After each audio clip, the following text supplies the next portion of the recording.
Good evening, everyone, and welcome to this regular meeting of the West Ada School Board. Just want to say thank you very much for taking some time out of your very busy evening and joining us tonight. As is our custom, we will now silence our microphones and recite the Pledge of Allegiance, so please begin.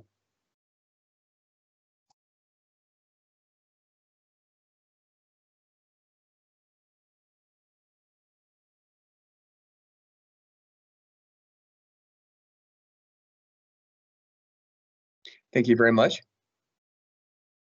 And just to comment, we have four trustees available. Unfortunately, Trustee Johnson is out, but we are expecting her. So to start, we will be starting with our budget hearing, and this will be a discussion on the amended 2019-2020 fiscal budget. So before we start, Clerk Newbold, do we have any public comment? Trustees, Superintendent Reynolds, we have no public comments at this time. Thank you very much, Clerk Newbold. Appreciate that. This discussion will be led by Mr. Gillen. He's the Chief Financial Officer for West Ada. Mr. Gillen, you have the floor. Good evening, Chairman, Trustees, Dr. Reynolds. I'm going to share my screen, and then I will walk through the amended budget. So as part of our process here at West Ada, we amend our current year budget. And so it's around this time of year where we've had an opportunity to kind of take a look and see how we did at what we did with our plan and our budget. Again, we were setting this 2019-20 budget almost this exact same day a year ago. And so throughout the year, we have had what you would anticipate would be changes that we would have within a district. You know, revenues went up in certain areas. We had expenditures in a different line item than we needed based on the needs of our students. And so it is a standard practice for us to throughout the year go through and identify budget changes and make those, and then bring back an amended budget to you to review. So what this is, what you're seeing, a picture on the screen here is a copy of the publication, which is essentially what we prepare and issue in the paper, kind of talking about our amended budget and what that is and what the total numbers actually look like. And so you're going to see a lot of, as I'm going to walk through, mostly I'm going to focus on the general fund as we've talked and as I kind of highlight some of the major changes, but hopefully those changes will kind of give you a flair for what are the changes that we make in other funds as well. But this is, again, a picture of the whole. We're going to be able to, we'll be looking, if we make adjustments during the year, we'll adjust flow revenues. We might have state revenues higher than projections, which is the case this year as we, budgeted for an enrollment of 500 and had a larger student count. Federal funds will plan as hard as we can and make guesses of where we think certain numbers are going to be at, but still there are a lot of changes during the year. And then obviously we have changes with salary and benefits. With increased enrollment, we hired more staff, purchase services, capital outlay, and the like. So what you have before you is a copy of, again, my plan was to kind of walk through the major components of the general fund. So as you can see in this little picture here, we have our adopted budget, which was our plan when we were talking a year ago and what we anticipated, and then we have our actual or amended budget. So in this case, we adjusted our fund balance. That is a pretty standard practice. We'll set a fund balance based on what we think we're going to hit, and then as part of the audit process, we'll adjust that balance to what was in the audit. And so that 27,802,954 ties to our audited financial statements. And then you can see in the other areas, we really did pretty good. We had a little bit of a changes in transfers in towards the end. You'll notice that on the right-hand side, and most of those are driven off of just changes in grant funding. So if a grant had a change in its revenue allotment, so let's say we thought it was going to be 250,000 and instead it was 300,000, the district has the opportunity to collect a little bit of additional indirect or management associated revenues. And so that often it comes to us as part of a transfer in the general fund. So it's not unusual to see that number change a little bit as we kind of work through what it looks like and what our actual actions are. Then as you look at the general fund on the expenditures for instructional side, you're going to notice that expenses went up. So we had roughly a $600,000 increase associated with salaries and benefits in those instructional areas. And that you would also anticipate. If you remember when we kind of set our budget, we were assuming 500 kids. And so we would have 500 new students coming into this year, and we were much higher, over 700. And so as you would anticipate with that, we had to hire additional teachers. We had to look at additional supply allocations. We had to look at additional costs. And so those budget amendments are anticipated once we get those new enrollments, and they just happen, right? As we look through we'll get an idea of what enrollment looks like. We'll start saying, okay, what are our additional staffing needs? You know, how many other teachers have we hired? And then we'll look at the same time that we're doing that, we'll be taking a look on the revenue side and saying, okay, what are our adjustments associated with the revenues associated with those costs that we're going to incur, and make sure that we stay within our allotment and can not overspend. On operational expenses, we also had a couple of changes here, major changes, right, in pupil transportation. So our busing contract, we made an expectation in June of last year of what we thought the busing contract was going to look like, and then we allocated additional costs associated with that contract. As part of this adjustment, we made them, right, and then we haven't incurred most of them, which you're going to hear me talk about later, is actually we under expensed in that budget, and we're going to utilize some of that carryover the following year to offset costs for next year and reduced revenues. But at this point, when we tried to plan ahead, we were setting dollars aside, assuming that contract costs would increase. And then business operations, that allocation usually falls during the year. When we start the budget, we have workers' comp as a self-insured entity, so we build all of those expenses into the business operations area, and then we allocate out those expenses as there's workers' comp usage. And then the last one on the list is we had a slight change when you take a look at capital funds, the $95,000 between the budgeted and adopted. What that really was just a change in accounting practice. We're trying to allocate for the capital costs associated with our capital lease, making sure we identify them in the right spot. This is really for us a newer process to ensure we have it in the right spot, so we're not doing so many audit adjustments. As part of the audit process, we wanted to allocate and have those ready within as we record the entries throughout the fiscal year. And so my hope was with that is it kind of gave you a little bit of an idea of the adjustments that we make, the amendments, the changes that usually happen during the year. Outside of the general fund, we will have other adjustments. So what typically happens for our process is that we will set a budget. We'll kind of talk about that later on. When we talk about the 2021 budget, we'll make some expectations of what revenues are going to look like.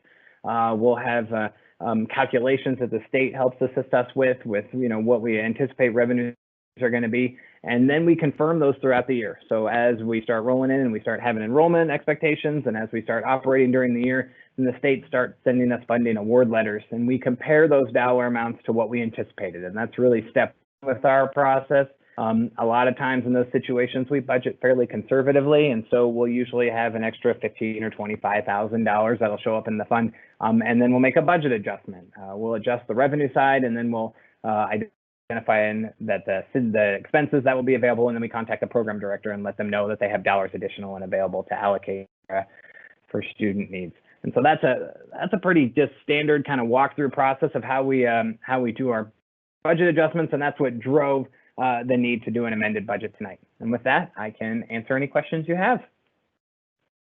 Thank you very much, Mr. Gillen. Trustees, do you have any questions?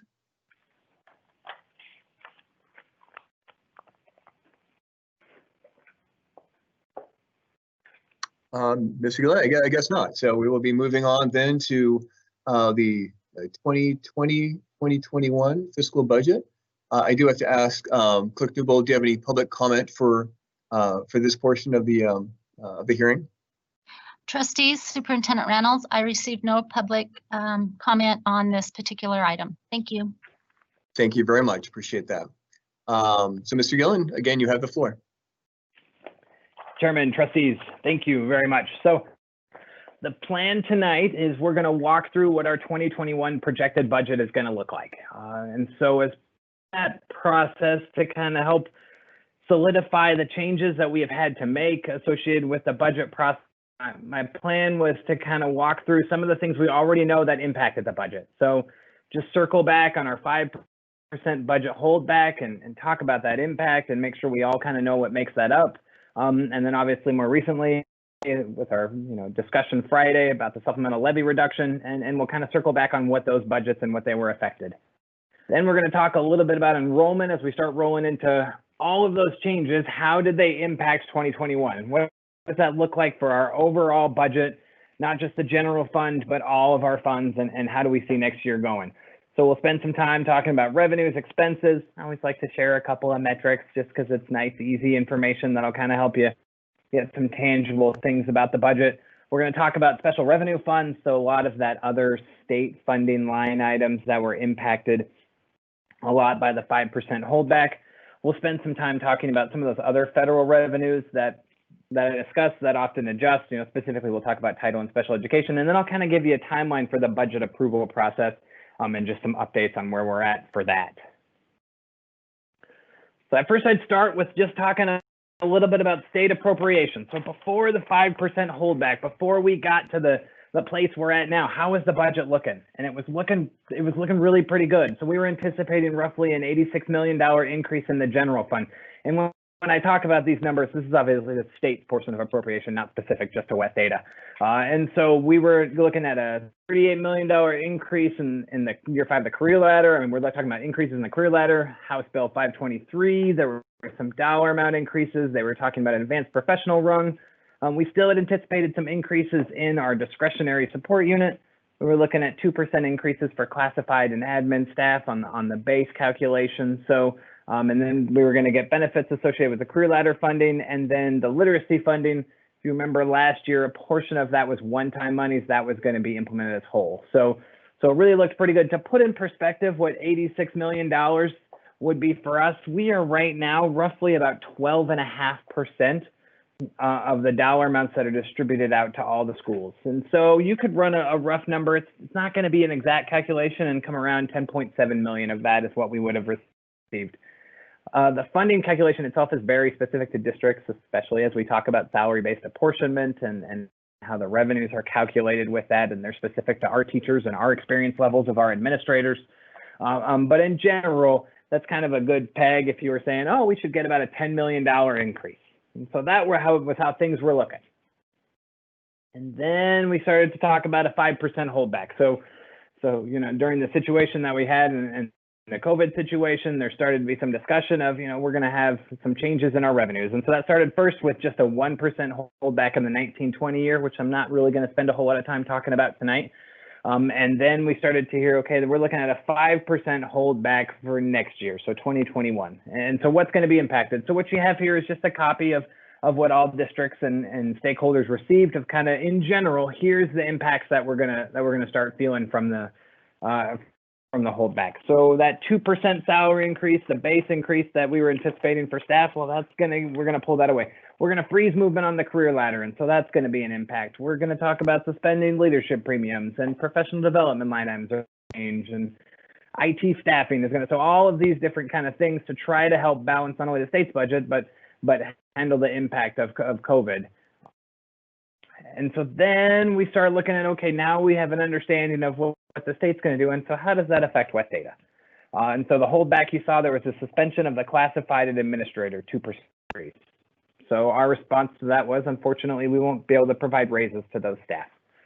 And so then there was a holdback, freezing movement on the career ladder. And so now we started to say, well, if movement's pretty well frozen, we are going to receive still some dollar amounts on the career ladder funding. R1, R2, and R3 are still going to receive some dollar amounts, but it'll be much than we would have anticipated. And so that'll probably mean smaller raises associated with teaching with certificated staff.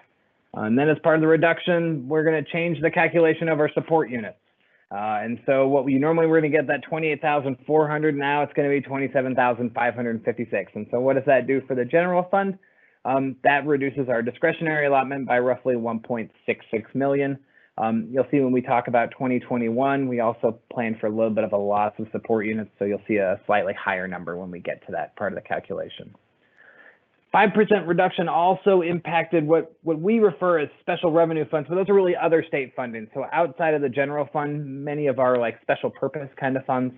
And so GT had held funding. We receive around $98,000 a year is kind of what we plan for in GT. And unfortunately, that was all pulled back as part of the reduction.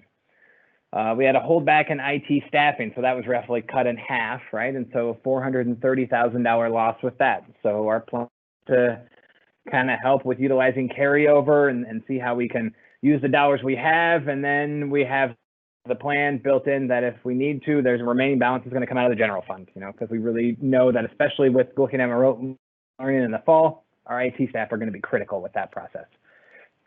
Content and curriculum dollars, the district receives on average about $154,000 a year. And so part of what we're going to do with that is we're going to eat into carryover in that fund and try to offset that loss. Leadership premiums, it's a dollar amount we receive from the state associated with specific kind of expectations of what services we provide and of leadership opportunities. So typically our district receives around $2.1 million. And so what happened for us was all that funding was removed. And so as part of the 5% reduction, we went from $2.1 million to zero. And so we as a district did have some carryover in that fund. So you're going to hear a lot about us working our way through our carryover, any dollars we had available. So we had roughly $700,000. So the full loss to us was $2.1 million, but we're able to recoup $700,000 through usage of our carryover. And so we'll still do some critical leadership premium opportunities and positions, but a substantial chunk of that, 66% of it is going to be reduced for at least 1 year. Professional development, as part of the 5% holdback, that dollar amount was essentially almost cut in half. And so we'll be reducing our dollar amount with that as well. And so what that means for us is that a lot of the professional development we did out in the schools, a lot of the things, the trainings, the critical things that we would be providing for teachers and administrative staff will have to be put on hold. So we'll have to wait a year and then be able to hopefully do those things again. And then information technology funding. So part of the same fund 245 as content and curriculum, they received a pretty substantial loss, $1.1 million. And so what we're going to do with that is right now we're going to work through and manage that loss. We're going to utilize any carryover that we have left in the fund, and then that's one that we're going to continue to monitor. And so that holdback, that one is a little bit more, especially as we roll into remote learning. There is potential as we work through the year that we may have some impact on the general fund. It's a little too early for us to tell based on the projects we're going to roll out. So first we talked about the 5% reduction, and then more recently we have the levy reductions associated with the supplemental and the loss of that funding. And so, excuse me. So what does that do? So in addition to the 5%, now we have some more, and these are all very specific to the general fund and the impact of them. So we're, with the loss of $14 million, we're looking at reductions of staff contract days. And so 2 days would be roughly $1.76 million.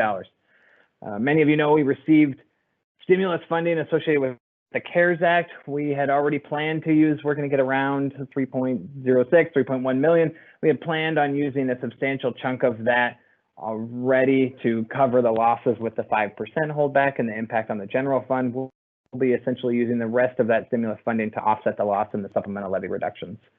We'll be reducing 15 classified and 15 certificated as part of the budget process to help us save $1.5 million. And then extended day contracts for those ones that we have, and we're projecting a savings of $450,000. Additionally, staff currently pay for employee health insurance. If they're single only, they have a certain dollar amount that they pay, and so that dollar amount will go up by $5 monthly. That was kind of already anticipated increase, but it still will help offset some of the reductions. Our course cost allocation will change. So internally here, we allocate dollars out to the schools associated with course costs. Half of that had already been reduced as part of the 5% reduction. And so that had an impact on the general fund. And so to offset the loss in discretionary, we had already reduced that. However, that calculation was essentially built on just the dollars that were saved and trying to limit the impact on the schools. Unfortunately, with the loss of the supplemental, this will mean additional impact. And so there'll be $277,000 in additional savings. We still plan to allocate out roughly $150,000, but it will be a substantial drop from what we have done in 1920.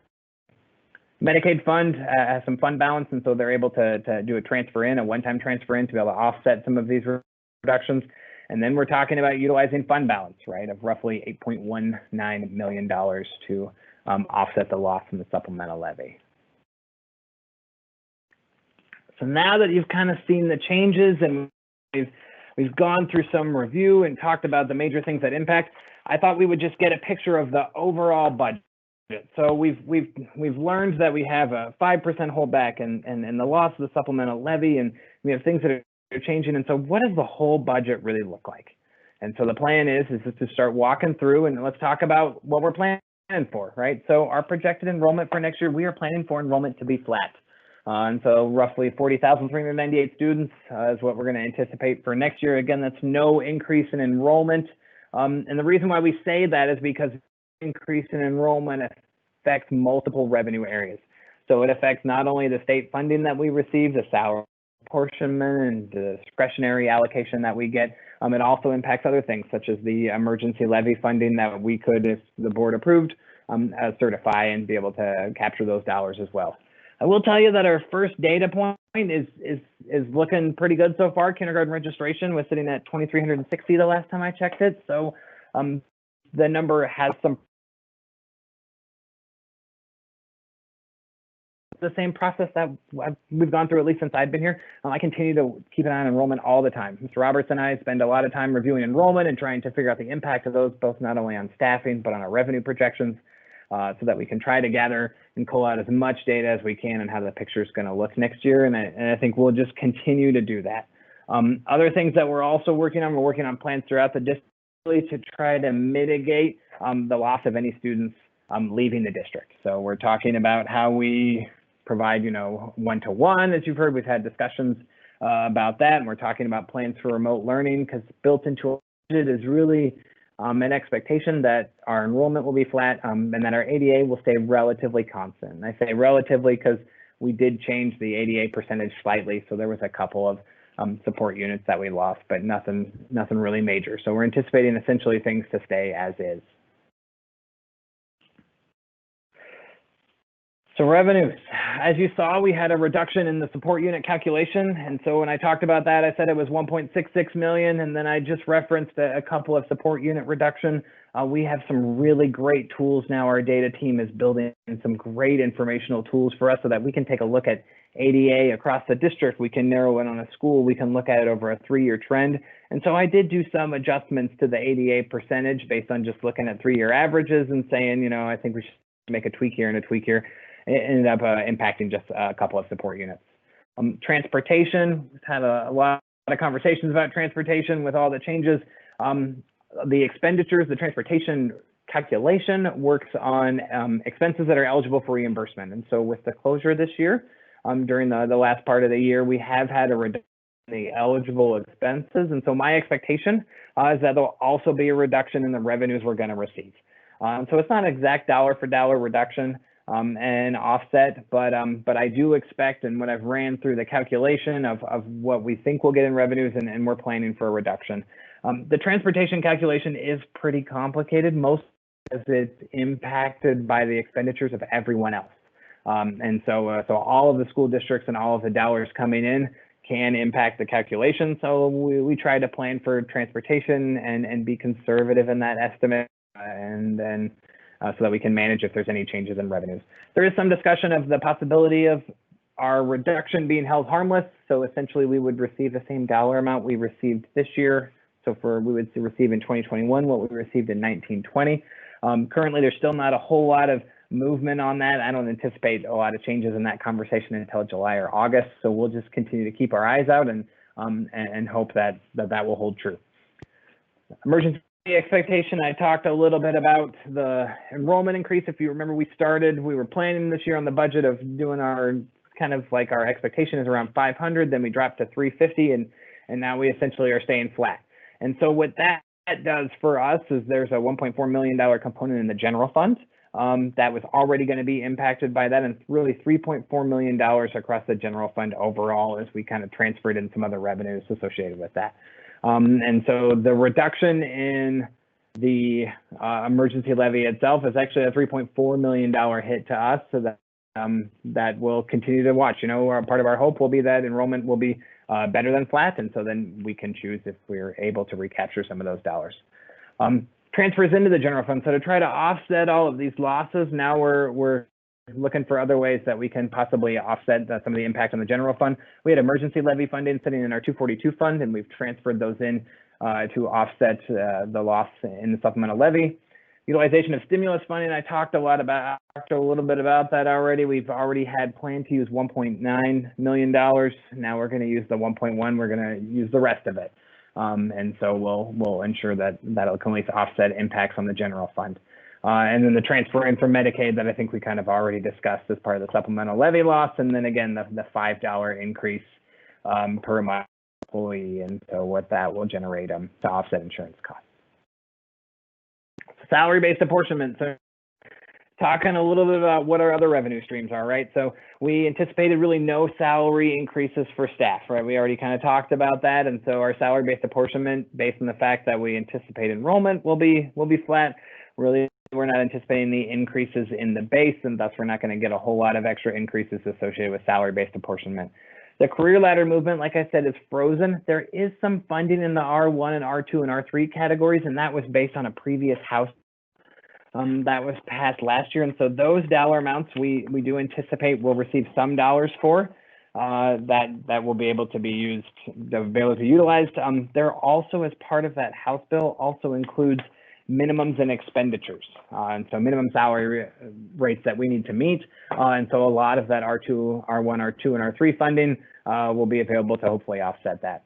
No projected enrollment increase means no new FTE for the 2021 fiscal year, obviously, and then we're even talking about reductions as part of the supplemental levy, but no new FTE means no increases in salary-based apportionment. So what you have over here on the right-hand side is essentially a very early on calculation of our salary-based apportionment. We continue to monitor this. I will monitor this from now until next February. So we'll take a look at FTE and we'll look at dollar amounts. What this is basically set up is an expectation of where we think people are going to fit on the career ladder, and then the offsetting costs or expenses are shown in the general fund as an offsetting expenditure. So if for some reason we don't meet these revenue dollar amounts, if we had expectations we were going to get 583 and we get, let's say, 250 or 300, we should also anticipate offsetting expenses on the other side to basically keep us whole. Right, on the expenditure side, so I feel like the slide is kind of a repeat of every year that I have been here, right? We've talked about the big three essentially. We talk about Pleasant View as a new building, a new school, so that's going to cost us $1 million. Transportation increases, that was usually number two of the big three, is $620,000 projected for next year. And then we anticipate at least a 3.4% increase in health insurance at $675,000. We also had a couple other things. I talked about the career ladder expenditures and that offset. So again, that $700,000 that you're going to see on the expense side is going to be offset by the same dollar amount on the revenue side. We also anticipate an increase in substitute costs, roughly $100,000 of dollars that we were just spending. And so our expectation was we were going to run slightly over in the budget. And so we wanted to be able to fill that gap. And then our SRO contract, well, we've gotten some really great news about that. And our anticipated expenditures, at the time, we were anticipating a $100,000 increase. I think it'll probably end up being a little bit less. And so we'll be able to allocate some savings and be able to use that for other things across the district. So reductions. So we talked about some increases, and now here are the things we're going to reduce to basically offset all of the losses.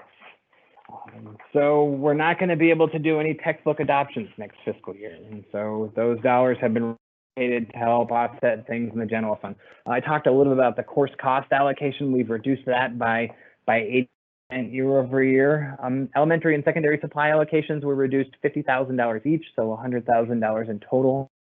These are allocations that we send out to the schools to help them offset and manage their own supply costs within their building. So printer and pencils and pens and paper and all of the things that they need in a building on an annual basis. Then I started really working through the budget and trying to identify other areas where we could save money. And so I combed through the budget and said, we have some contracted services expenses that I don't think we're going to incur, and so let's see if we can't save those. There were some additional reductions in transportation associated with costs we weren't incurring. Because we weren't incurring them, they won't negatively impact our expectation of the reimbursement revenues. So essentially it was savings we could grab, and we chose to utilize that. Equipment costs, we've identified some equipment purchases that we can at least look at and project and say we should be able to claw those back. And in the copier contract, we're going to reduce it some. As you also saw from the supplemental levy reductions, we're also talking about staff contract days. We're talking about reducing FTE and then other reductions in extended days. And so as part of our usage and impact on the general fund associated with the supplemental levy, I kind of wanted to give you an update on our fund balance deficit. All right. So when we had planned, we had talked earlier in the year earlier in the budget process before the supplemental levy was going to pass, we were talking about, well, we were going to use 1.65 million, those savings in transportation, right? We were going to put it in and expect that we were going to kind of use that savings next year because we're going to offset the loss in revenues. So now we've added to that. From our conversation Friday, I think the best way to look at it is really on the right-hand side. You can kind of take a look and see what does an anticipated fund balance projection for us kind of look like. And so what we're trying to do is we're identifying transportation savings. There's some other additional beyond budget that I think that will come in or that I've already seen come in and we're already beating budget expectations. And then we have some expenditure savings, and I've combed through the budget to try to identify in 1920 where we're going to save dollars. Those are things such as gasoline for transportation, right? We're not running the buses. We have savings associated with substitutes we're not incurring, buys that are not happening in the buildings, and then changes with SRO contract and even some savings in workers' comp and copier as well. So again, we're trying to walk through and say, what do we think fund balance would look like July 1? And we'll know this number around August or September. So typically I provide an update to the board on fund balance around that time as part of the audit process. And so that's the number we're going to try to peg to. That's the number we're going to try to hit. It doesn't really impact necessarily the budget per se, because the loss in the supplemental levy is that same 10.4 million that we're going to utilize. What this is trying to do is trying to figure out exactly where we're going to start the year with fund balance and where we're going to end the year with fund balance. And so, as part of doing a fund balance projection, there's always some risks associated with trying to peg to a number. You reach it, but in this case, I feel like the numbers we've identified and the savings we anticipate we're going to get are dollar amounts to be able to get. And so we'll continue to monitor that as part of the process. And right now, we've been doing it every day here. We'll also continue to monitor it through July and August as we prep for our audit. So just some metrics, kind of take a little break from seeing all the numbers and can kind of think about where are we doing globally across the district? What are things to look at? So projected ending fund balance, we're projected to sit around next year at $24.6 million for the 2021 budget. Our projected foundation payment is still going to sit around $5,387 per student. Certified FTE in the general fund, we're going to be around that 2,100 number, and our employees around 4,000. And again, our projected students of around 40,398. And so that gets us through the general fund. So that's the biggest operating fund in the district. That's where our substantial operations are. But we do have a lot of other special revenue funds. And so what I thought I would start doing is walking through the impact of those special revenue funds. We'll dive into each funding stream. We'll talk a little bit about what is the impact on each one of those funding streams. What do we anticipate the revenues are going to be looking like, and potentially any losses we have associated with the fund. So charter school facilities. So this is a dollar amount we receive. We get dollars associated with Meridian Medical and Meridian Technical using our building. They receive the dollars passed through to us. We hold those dollars on their behalf. And then when they have eligible facility costs associated with those buildings, we essentially reimburse them for those costs or pay those costs directly. And so that really doesn't have a whole lot of change. The expectation is that number. Usually we sit around 182,000, 185,000. That calculation is driven on their enrollment at the school itself, and then it's a calculation and the state provides funding for that. So that'll stay pretty close to, that one is really pass through funds for us. It comes into our budget, it leaves our budget as they use it, but it is going to show up as part of our special revenue fund funding. College and career advisors. So we anticipate that this fund will have right at around a $37,000 decrease year over year. And really the driver of that is the fund itself didn't receive a whole lot of additional funding this year. And so as you would anticipate, the state planned and budgeted for an increase in support units across the district, across the state. Said we're going to have more students. And so if a line item itself doesn't receive additional funding, essentially you have dilution of the fund, because as the same dollar amount, we're spreading across more kids. And so when we try to account for that in our calculations, we try to ensure that this way what happens is if dilution occurs, we don't have an impact where we're sitting here in January or February and we figured out our funding stream and we have a loss we weren't prepared for. So we plan conservatively for that to happen. Again, it'll be roughly a $37,000 increase. And again, that's built on the fact that we have no increases in enrollment and an anticipated dilution of some of the funding. Content and curriculum. We talked about this as part of the 5%. That fund right at $154,000 on average will essentially be operating with no dollars for that for next fiscal year. Gifted and talented. This was also reduced as part of the 5% holdback, so a cost of roughly $98,000. We do anticipate the fund will have some carryover at the end of the 1920 fiscal year, and then this will be one of those funds that we'll just keep our eye on, right? So the impact overall on the general fund is not too great. If we have to incur some dollars associated with those costs, we'll identify where we can possibly shift costs around while still being able to ensure we maintain GT operations. IT staffing, again, this was one that took a pretty substantial cut, and so for that one, we'll be utilizing carryover that we anticipate will be in the fund starting the 2021 fiscal year, and then we've offset the rest of those costs in the general fund. Leadership premiums. So as part of that, remember this was funding where we averaged around $2.1 million. Funding for next fiscal year is set to 0. So again, we're going to have that carry over roughly $700,000, and we'll plan to disperse that out. And we've identified some critical leadership positions that are still needs across the district so that we can ensure that continues. Literacy funding. And so this is funding that we receive for instructions for K-3. And so as part of this, there's really two components that are great news associated with this funding. Last year, it had a piece of the funding that was really one-time funds. And so as part of the budget this year, those funds were made whole, which was great news for our literacy fund and our ability to be able to have dollars. We still anticipate a little bit of a decrease, and that's really twofold. While we did receive an increase, we anticipate there'll be more students overall that will qualify for the funding across the state, which would then limit our allotment. And then really for us, we've been doing such a great job at getting students through the process. And so we just anticipate that as part of our funding, we're going to receive a little less because we'll have less students that will qualify. And again, that's a conservative calculation, a conservative estimate of where we think we're going to be. And then as part of that process throughout next fiscal year, we'll kind of monitor what are our numbers, and we'll also monitor what the impact would be on revenues. Math and science. That one went down a little bit. I'm sorry, I did not put the total in here. We typically receive $435,000. We had a slight reduction in funding. It was roughly $800 per school plus $100. And so that 4,900 hours will come through. So we're going to anticipate, $430,000 associated with this kind of funding for next fiscal year.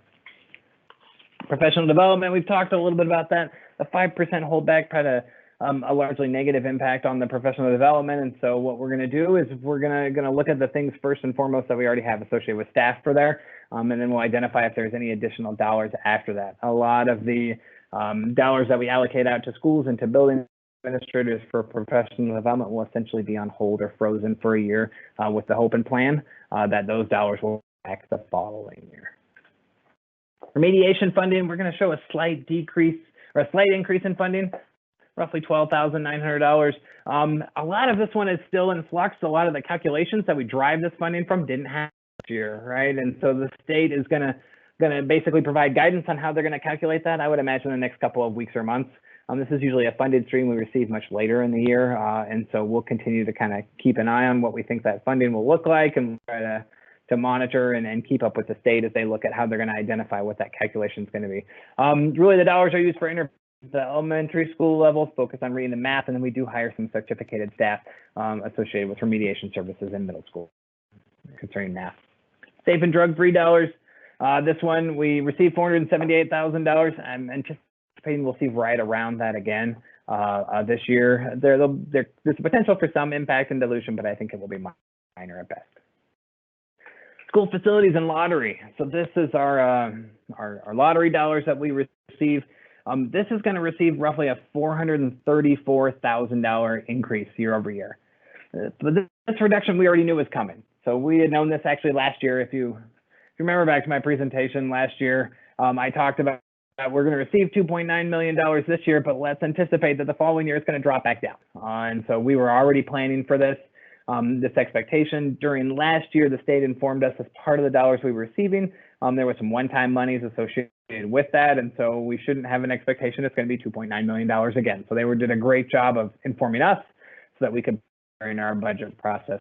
So a couple of the projects we have on the list, right? We're going to do some painting over at Sawtooth Middle. We're going to replace flooring at Seven Oaks. We have some HVAC updates that we need to do throughout the district, and then electrical and plumbing items.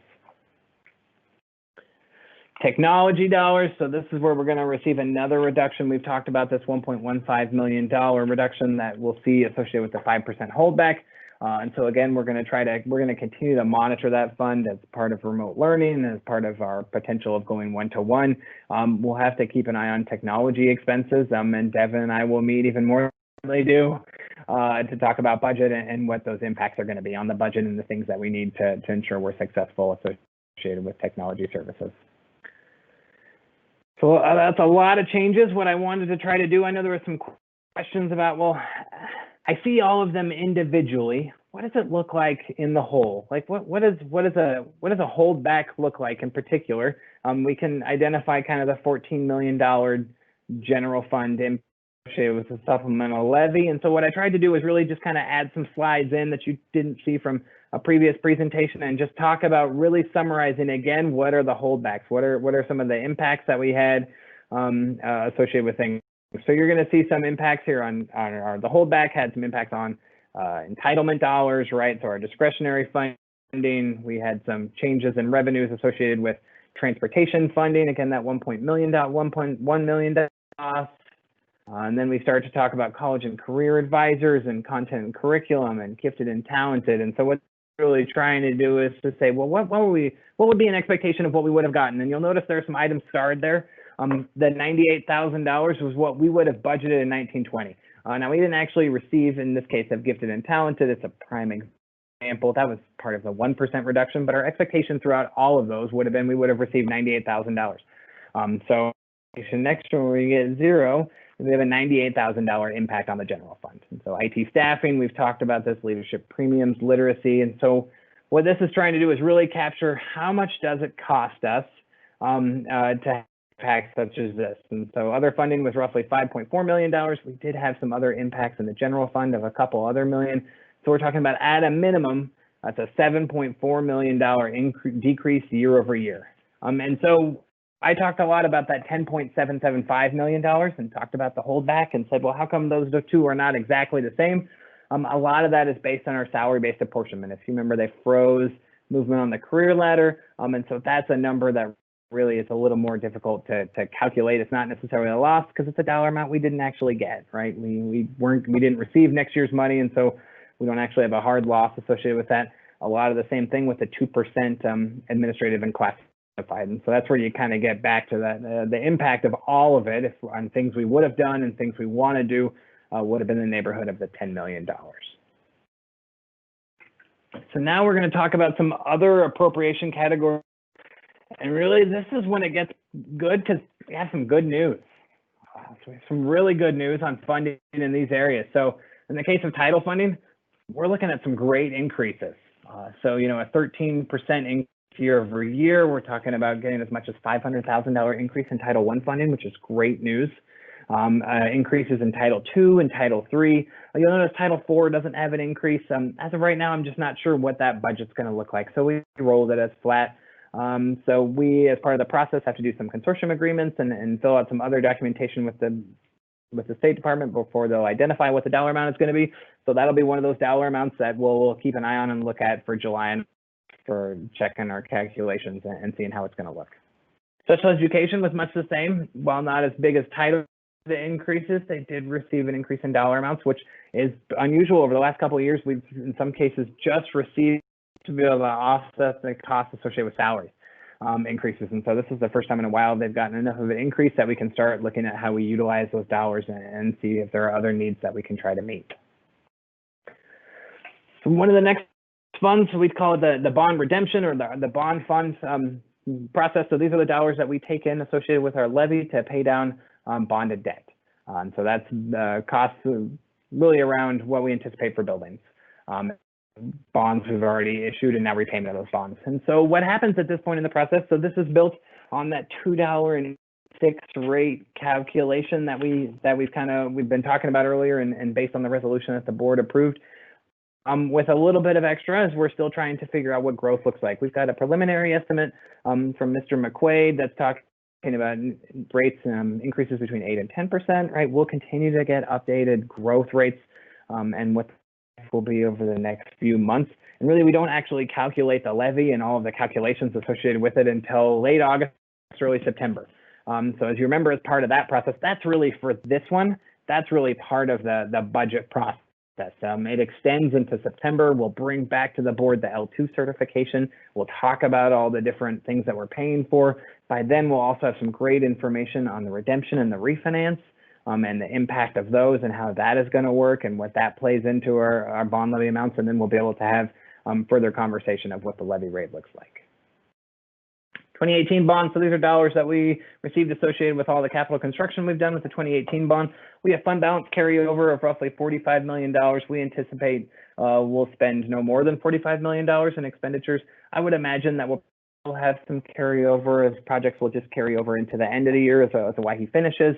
Usually you don't pay out all of those things before June 30, so we'll probably have some carryover into July and August of, now we're talking of next fiscal year and beyond. Plant facility levy. So this is a dollar amount we receive. We typically levy $16 million. We have some carryover in the fund right at $5.85 million.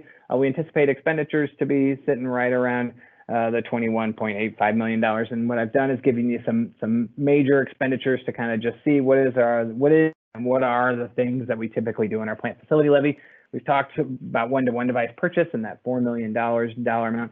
In the Murrin High School auditorium, we've currently set that dollar amount at $7.5 million, and then we'll monitor and identify if there are any changes in that timeline. That obviously it changes spend rate and may shift it down to another fiscal year. The costs associated with IFA, that's that carryover, the IT allocation of $3 million that they'll standard get, so that they'll be able to provide IT services associated with capital related items. We're talking about a Maria Middle School cafeteria expansion, and then we have some building requests for remodels. So all kind of standard things that would be in the plant facility levy. So as part of the process, we've had a few changes to our budget and the publication that we did. And so if you remember, we talked at the end of May, we said, here's some ideas on the budget, here's some things we're going to do, and we're going to have to publish our budget. And so we published an option 1 and an option 2. An option 1 if the supplemental levy passed, an option 2 if the supplemental levy didn't. And then we kind of walked through what those would look like, and then we published them in the paper. After some discussions with ISBA, just with, we've had some more changes when we started and talked about the supplemental levy. We were talking about a different number of days and different FTE impacts and different fund balance impact than we are now. And so their guidance was, why don't you just republish the publication? And so that's what you're seeing before you. We finished our preparation for it today. We essentially got it over to the Idaho Statesman to start running them on a proof, and the goal will be in the next couple of days. I should get some feedback tomorrow on exactly what day that's going to publish. We'll republish our budget, and then the plan will be to have the budget approval process as part of that on the 23rd, should you choose. So for us, next steps and timeline, just like I talked about, we're going to republish the budget as presented this evening, so that our taxpayers will have full transparency. They'll be able to see what that looks like.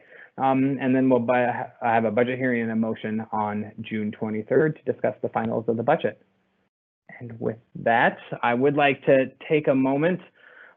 I get the opportunity and the luxury to share all of this information before you, but there are so many amazing people who spend a substantial chunk of their time right now working on the budget.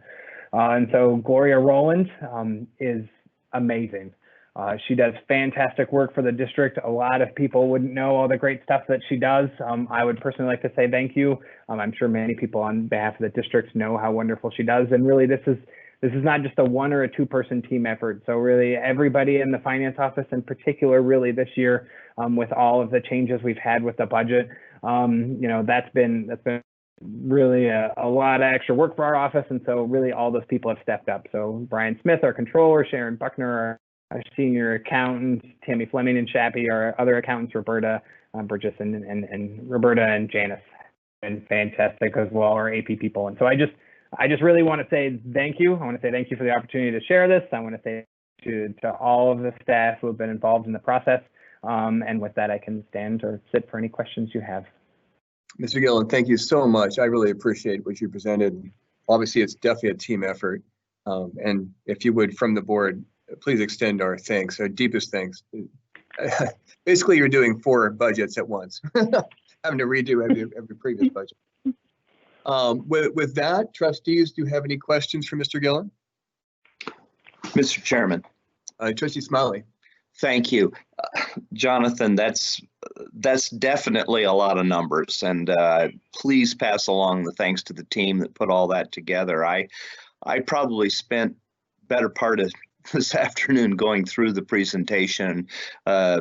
Superintendent Reynolds, I appreciate you getting that out to us. It really helped. I do have a couple of things. One is you use the abbreviation LMS. What is that? Chairman, trustees, Learning Management System. My apologies. Okay.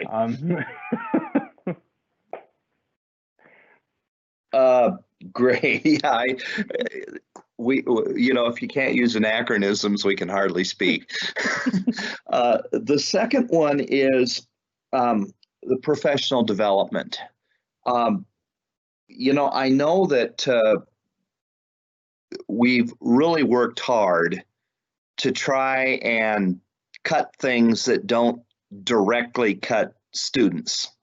But one of the things Chairman Kloppenstein and I discovered is that, we've heard some complaints from, other public officials and so forth, that the rollout of the online learning was not a 100% success. It was uneven. There were some places where the teachers were ready to go and the transition went pretty smoothly. There were other places where it was a lot rockier. And that is an area I think a lot of teachers, as we discovered, don't have all the tools they need to do to transform over to using the online platforms. I'd like you to talk a little bit about that professional development and what kind of things are specifically not going to happen with professional development. Chairman and trustees, thank you for the question. So as you saw, the 5% holdback was a pretty big impact on that professional development fund. And so I think it's led us to start thinking about what are other ways we can do it. And so we have some great staff here who have already put together a professional development plan for the summer that I won't say won't cost us anything, right? But we're able to leverage current staff resources. And so we're still able to help try to get education out and be able to help with facilitating that remote learning and learning those new things. And I think in addition to that, we're going to continue to monitor that fund.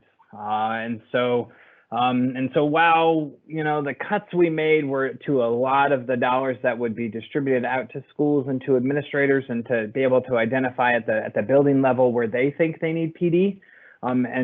And those are wonderful opportunities, and we would hate to not be able to have those. But because cut, they will be reduced. And so what I'm trying to do, I was literally doing it like 20 minutes before we got on this presentation, with us trying to take a look at the professional development fund and look at the dollars. If you remember, as part of even the 1% holdback, we were going to some cost to the PD fund. And so I'll continue to try to run numbers to hopefully try to get some dollars out of that fund to see if there's some way that we can have some additional dollars. I think right now I'd like to stay conservative and say those things, those dollars that we allocate to schools right now, they're frozen. And our expectation is we're not going to be able to do that, but I'm hoping to be able to identify a little bit of money for us to be able to allocate. Thank you, Jonathan. I appreciate that a lot. Next question, how much do employees currently pay on the health insurance, individual and for family inclusions? When we talk about the $5 increase, what are they paying now for that? So I can tell you, as an individual for single only, they will pay $30 a month, and that'll go up to $35. As far as family, Mr. Roberts, if you're on, do you know that off the top of your head while I look real quick to find that document? Thank you, Jonathan. I don't know off the top of my head that our employees currently pay 100% of the cost for dependents, that adding a spouse is around an additional $670. So there's no change to that. Then we also have an option to add one child, which is in the 150, 170 range, and two children, which is in the 230, 240 range. And then family would be the addition of the 670 plus the 240, so it's about 950, 960 for family. Now, is that a one-time, or is that a one-time payment, or is that a monthly payment? I'm sorry, Chairman Cobbs and Trustee Smiley, that's the monthly amount, so I'm giving you. Wow. Finally, Mr. Chairman, if I could, I also am a little bit fuzzy on the course cost allocation.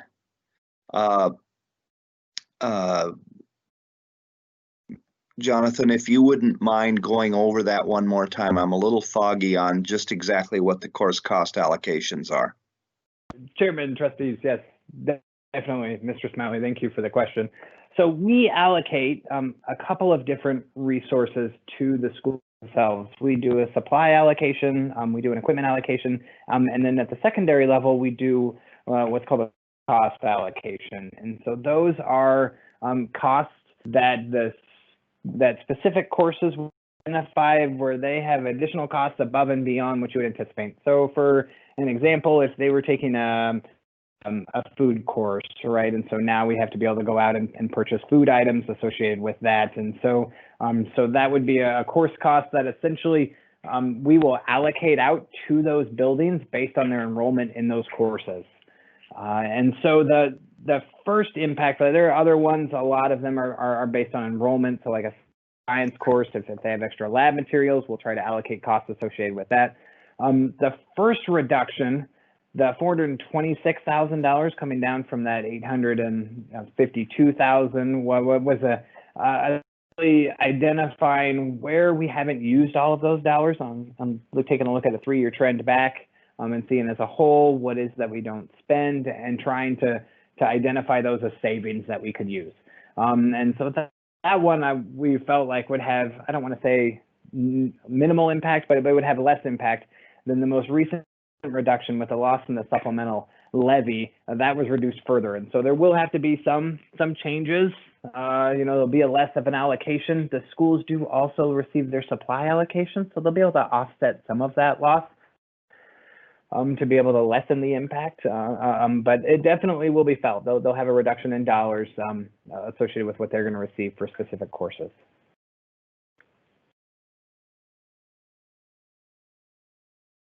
Thank you. I did just want to make a quick announcement that that Trustee Johnson is present, so we do have a full board. Are there any other trustees who have questions for Dr. Gillen or for Mr. Gillen? This is Trustee Ozuna, and I have a question. Trustee Ozuna. How does this budget hold up if our enrollment actually drops? And at what point in time, come this fall, do you actually feel pretty comfortable with the enrollment numbers? Chairman and trustees, Trustee Ozuna, thank you for the question. So I'll tackle the first part first. So if you remember a little bit of our conversation on Friday, we talked about fund balance impacts, and we said, well, what if enrollment started to fall? And so we talked about there is a 3%. I guess you'll have a floor where essentially we could lose 3% before the state has a way that they try to minimize that impact. So you basically don't lose any additional dollars.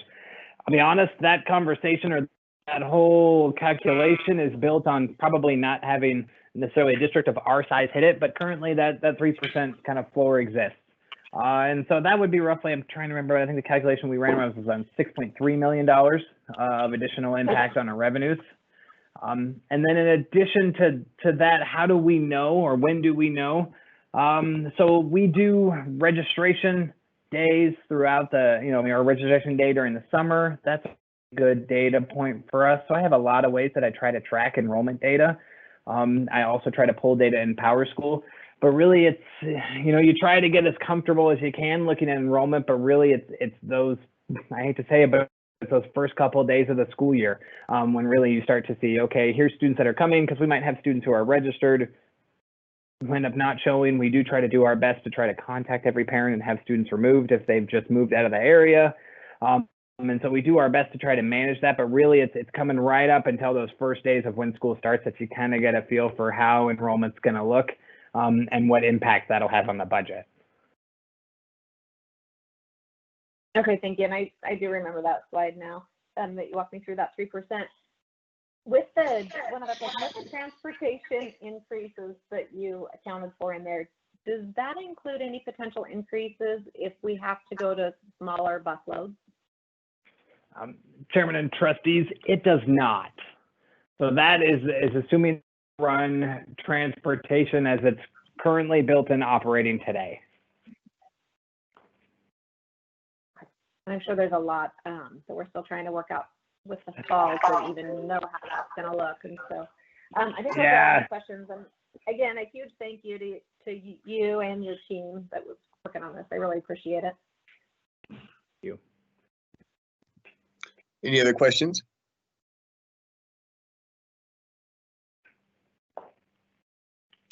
Mr. Gillett, I actually did have one. I was curious.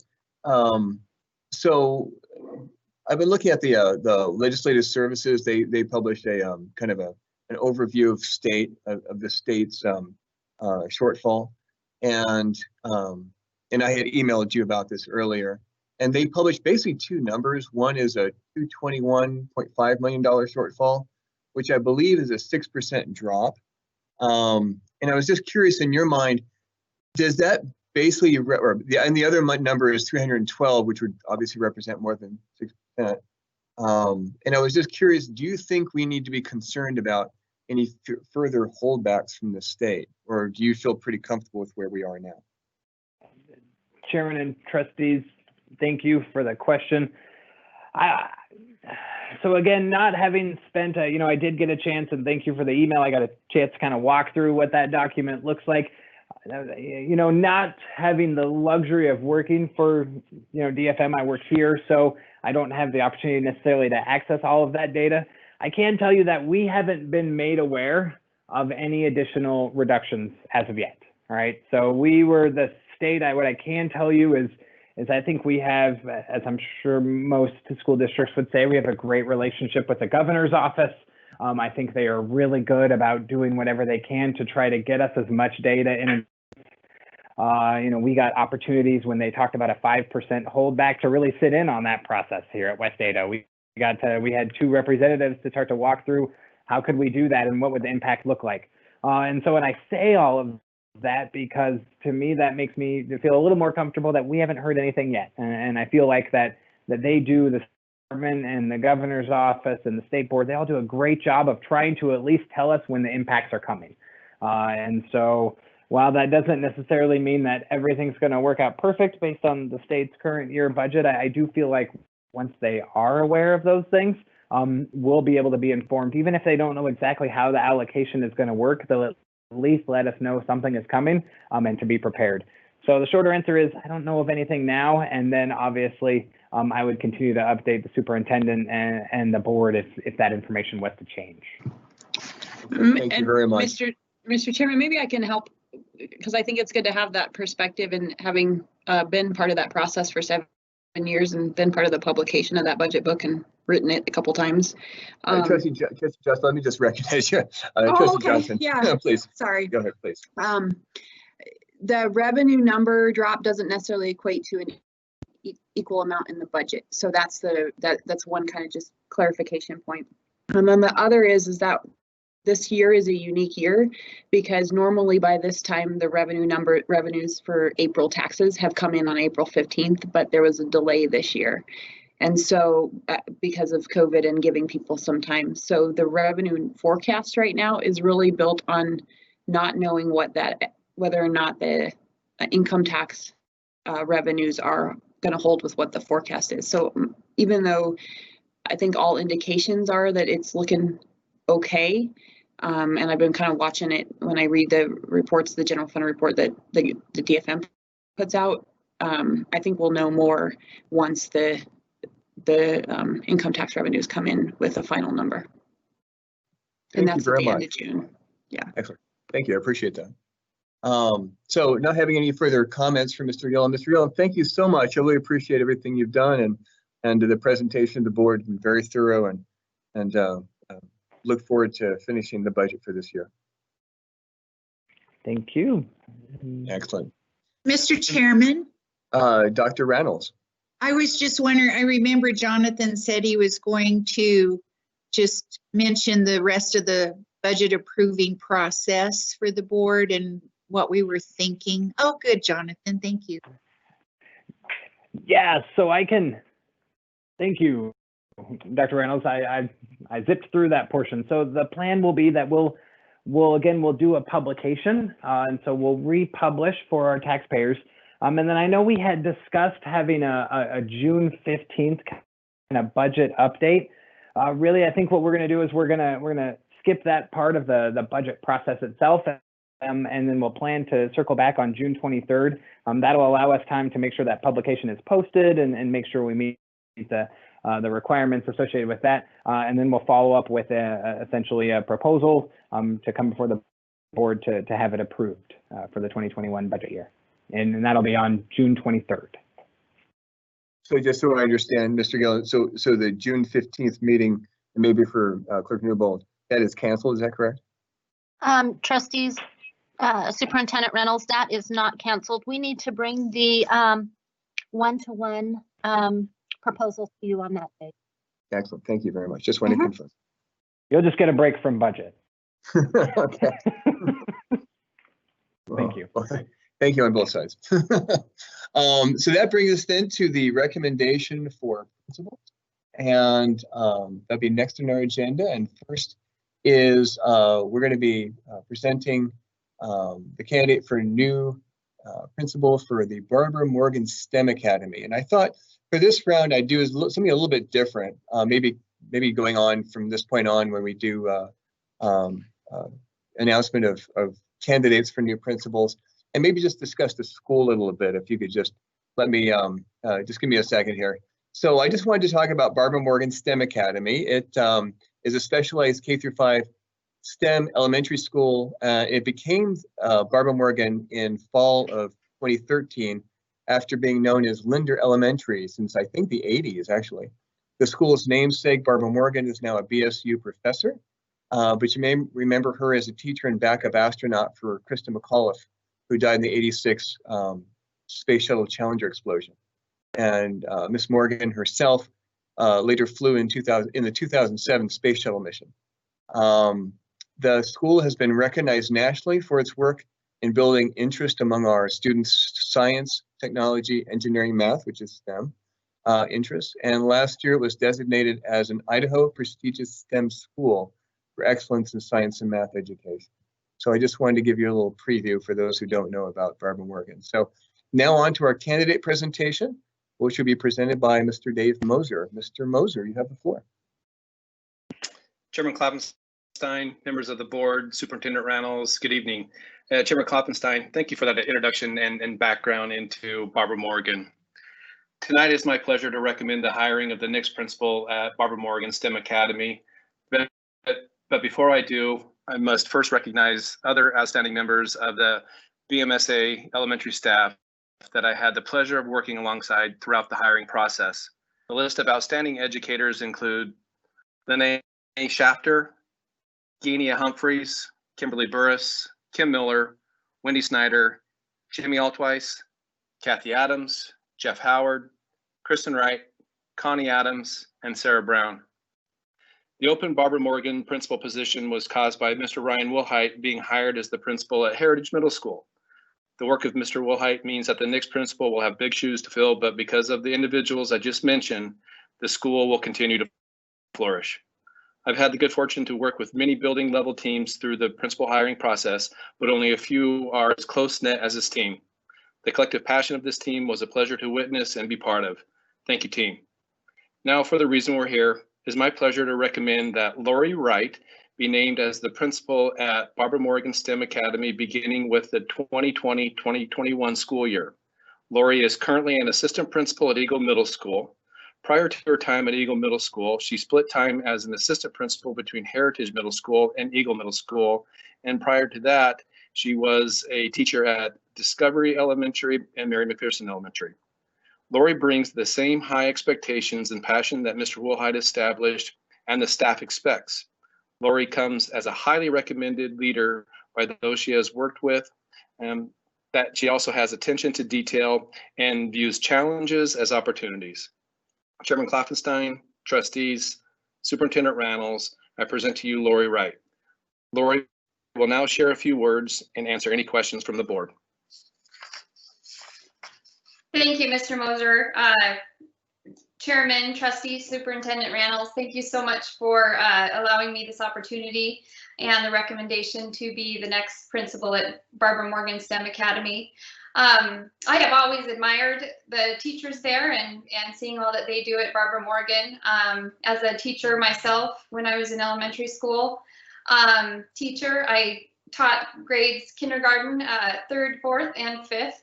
And I have to say my heart really is in elementary. Within my teaching, I really did focus on project-based learning. And so for me to have the chance to be with outstanding teachers at Barbara Morgan, I'm just thrilled, especially focusing on STEM skills with that. I did work at at Heritage Middle School and also at Eagle Middle School, and being able to work under some outstanding principals such as Susan McInerney and Tony Nelson and Matt Giannetti as well, and seeing all of the different ways that those individuals were being able to lead the school in a way that really empowered their own staff members and made it fun for students as well. So I hope to embody that also at Barbara Morgan. So I do very much appreciate the recommendation, and I look forward to starting the school year. It's definitely going to be a bunch of challenges with, part of our possible blended learning, going to the green, yellow, red possibility, and making sure our students and parents and staff all feel safe is going to be top priority. So I know that with Barbara Morgan, they have high expectations for their students, and so we really want to focus on continuing that and remain the Idaho prestigious STEM school that they are. So I look forward to advancing that as well. So again, Chairman, trustees, and Superintendent Reynolds, and of course the directors, thank you so much for the opportunity. Thank you very much, Mrs. Wright. Trustees, do you have any questions or comments?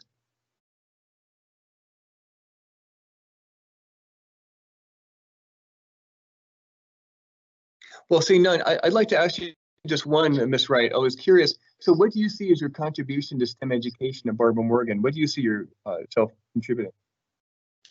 Thank you, Chairman. That's a great question. When I interviewed with the team of panels, I could tell they really had a passion for STEM, and I just hope to make sure that I continue that. I also talked about the budget and looking at PD, and I myself am looking at professional development for myself and continuing to grow, which I will do in STEM. With the budget cuts and everything else, I really look toward really solidifying some of the community outreach, the State Board Committee for STEM Action Center, and even working with Barbara Morgan, possibly with Boise State, to make sure that we can still have some of that PD within it. So I hope to do that. As far as our students and STEM, those science, technology, engineering, and mathematics are critical skills for our future, especially leaning towards, technology and engineering as some of the main professions that our students will see. I'm definitely going to work toward advancing that. I know too, we are looking at trying to increase our special populations going forward. So really focusing on trying to get more enrollment with our special populations, and with that we'll be encouraging them also within STEM. Wonderful, thank you very much. I appreciate that. And obviously, pending the vote, we wish you the best of luck. Thank you, Chairman. Thank you, trustees. Excellent. So next we'll be considering the candidate for principal at Meridian Academy. Meridian Academy is one of West Data's alternative high schools and is dedicated to helping students graduate who find more obstacles to graduation in our traditional high schools. The staff at Meridian Academy is highly professional, very dedicated. I know because I've received emails from them demanding to have a really good candidate for this school. Helping students, they help students not just graduate, but also find themselves in the process. There's a very wonderful school, Meridian Academy. And so this is a very special and important appointment and one we do not take lightly. So with that, Mr. Moser, you have the floor. Chairman Klopfenstein, members of the board, Superintendent Reynolds, it continues to be my pleasure to recommend the hiring of another principal. As a side note, right now, I'm also in the process of hiring a principal at Ponderosa. So in the addition of Barbara Morgan today and now Meridian Academy, I'll be bringing Ponderosa recommendation in the next couple of weeks. Nonetheless, in addition to the recommendation to hire Mrs. Lori Wright at Barbara Morgan STEM Academy, I am fortunate to recommend the hiring of the next principal at Meridian Academy. Similar to all other principal hirings, I need to recognize those individuals that I had the opportunity to work with through the building level interview process. Those fun-loving, smart, and dedicated individuals are Teresa Henry, Marissa Ayala, Michelle Bono, Jake Chandler, Julia Miller, Tina Powell, Carolyn Reese, and James Bouchine, who's the principal at Eagle Academy that sat in with me and provided some insight to the school and everything that they have going on there. In addition to those individuals, I do need to thank the executive team for their time and their insight through the interview process for both positions. As you know, Dr. Barrett was recently named the Director of Curriculum and Instruction, which created this opening. Dr. Barrett deserves to be recognized for all of his efforts to get Meridian Academy to where it is today. It is easy to get lost in the fact that all of the work that our high school academies have been engaged in to move to a competency-based system for some of our at-risk students. But what cannot be forgotten is that all of our academies continue to focus on creating and sustaining meaningful relationships with students and their families, which is something that Dr. Barrett exudes. Thank you, Dustin, for insisting that caring for the whole child is a non-negotiable. Tonight, I'm honored and more than pleased to recommend that Dr. Ian Harm be named as the principal at Meridian Academy. Dr. Harm is currently working as an assistant principal at Star Middle School. Prior to his work at Star Middle School, Dr. Harm held a variety of positions, but it was his work as the program coordinator working alongside the 3 high school academy principals as they took on the monumental movement to a personalized education that separated him from the others. In addition to his vision for personalized learning and proven work ethic, Dr. Harm is student focused and fully embraces the need to care for and educate the whole child. Dr. Harm is the perfect fit for Meridian Academy. Chairman Klopfenstein, Superintendent Reynolds, members of the board, Dr. Harm is available this evening to share a few thoughts and to answer any questions you may have. Thank you, Mr. Moser. Chairman Klopfenstein, trustees, Superintendent Reynolds, I want to thank you for the opportunity to what I believe is the continuation of nearly 20 years of my work from the day I stepped into a science classroom and tried to figure out what works for students, what gets them going, what skills do they need to succeed in the world. It also is a continuation of nearly a decade now of work that I've had with in collaboration, conjunction with our academies and our academy principals, trying to develop what I would say is West Ada's first fully competency-based schools. We work hard to develop real-world context for what students are learning. We work hard to develop career and college success skills, the skills that we know students will need to be successful once they leave our door. But mostly, and Mr. Moser alluded to it, it's about the mentor relationship, the adult relationships. And from the very first day of talking with principals, Dr. Barrett, one of them, when we started this project, the main thing we wanted to do was build upon mentor relationships. Everything else came second to that. And I feel honored to have the opportunity to continue with that work. I think I would call it the we're still in the beginning stages of competency-based ed, so maybe this is the end of the beginning and we're moving into another phase, and I would look forward to kind of taking Meridian Academy to the next levels of success for its students. So thank you very much. Thank you very much, Dr. House. Trustees, do you have any comments or questions?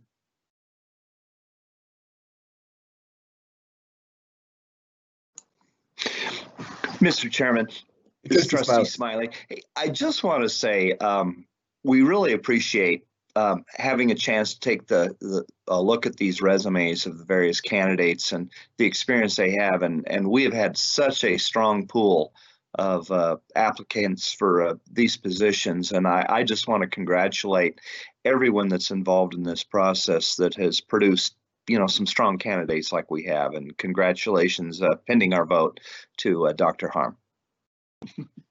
Thank you very much. Any other trustees? Yeah, Dr. Harm, I did have one question. My understanding, many of the students over at Meridian Academy succeed because they have one-to-one interaction with staff. And I was just curious what your perspective is on providing that kind of intensive support during a pandemic, during when we might have to go off and on from face-to-face learning. Well, Chairman Klopfenstein, trustees, Superintendent Reynolds, one thing I think Meridian Academy has an advantage of during this is that they have been working with technology tools for several years now. So a lot of the teams, going on teams and doing interacting, collaborating that way is not foreign to these students. At the same time, having students in the building with adults is something we want to focus on. So obviously we're all hoping that that's where we're at when we start this. But I think I feel confident that the staff there can interact and really will go out of their way to make sure students feel connected. And that's one thing I've seen in all teachers across West Ada throughout this time. But I know Meridian Academy staff will even go above and beyond that. So appreciate the question. Thank you very much. And I just wanted to say, before obviously the placement is pending board vote. Assuming that's successful, just best of luck to you, and thank you so much for stepping up. Thank you very much. I look forward to it. Thank you, and thank you, Mr. Moser. My pleasure. Next up on our agenda is the consent agenda. And that brings us to Clerk Newbold. Clerk Newbold, do you have any updates or amendments you'd like to announce? Chairman Klopfenstein, I do. Trustee Superintendent Reynolds, I have an addition for item number 22 on your consent agenda. Eagle High School girls head basketball coach. Eagle High School administration recommends Todd Corman in that position. I also have attached all the additional information to the website at the very end of the agenda that says additional items received. That's all I have at this time. Thank you. Thank you very much. So trustees, do you have any changes or amendments to the consent agenda? Seeing none, I will entertain a motion at this time on the consent agenda. Mr. Chairman, this is Trustee Newhoff. Please. I move that we approve the consent agenda as presented. Thank you very much for that motion, Trustee Newhoff. Is there a second? Mr. Chairman, I second. Trustee Smiley with a second. Is there any discussion? Seeing none, all those in favor, please say aye. Aye. Aye. Aye. Thank you very much. And with the chairman, that's unanimous. That brings us then to our first item under the discussion section, which is revised policy 501.92 on dual enrollment, and Mr. Stans will lead. Mr. Stans, you have the floor.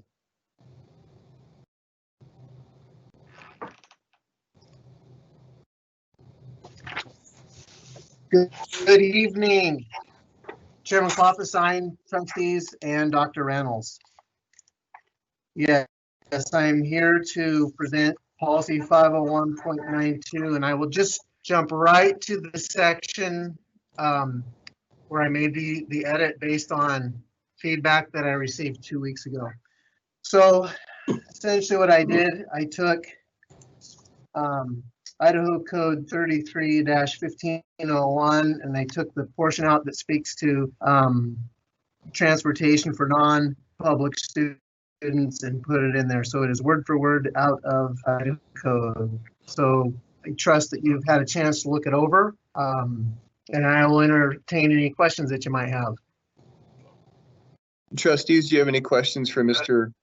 Stans?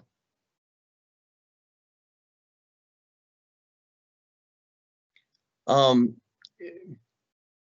seeing no trustee questions, I would like to make a few comments, if you would, basically because this being under discussion at this time is kind of my responsibility.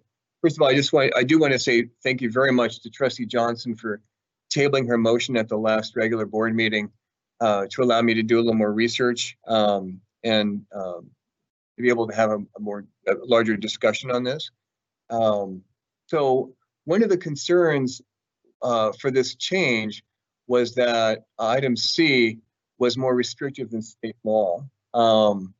This is based on 33-1501, which covers district transportation, and 33-203, which covers dual enrollment. And I did reach out to Mr. Stans to have just some email back and forth. And so some of the things I'm going to comment on, I just realized it's coming from me and not Mr. Stans, but I did just kind of confirm some ideas with him. So I'm a little concerned that the changes before the board are actually now just more restrictive. I think we may have made some changes which I'd like to suggest we roll back.